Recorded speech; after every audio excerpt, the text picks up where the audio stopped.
everyone, my name is Amanda. I'm a naturalist here at Grandfather Mountain, and today we've been out exploring to see what kind of critters we can find.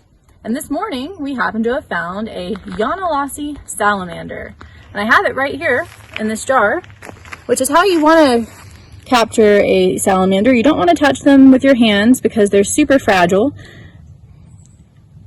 Now you can tell that this is a Yonalossee salamander because of its size. It's the largest in the Plethodon family. It's Plethodon Yonalossee, and because of its solid red back, it really stands out. Now Yonalossee salamanders were found right here where I'm standing over 100 years ago in 1917.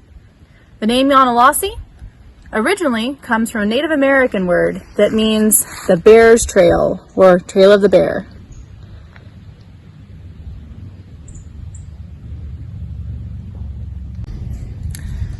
Now that we've taken some time to look at this beautiful Yonalossee salamander, we're going to put him back right where we found him. And when you put salamanders back, you don't want to ever put them under the rock. Instead, you want to gently place them right beside the rock that you found them. That way we don't risk crushing the salamander.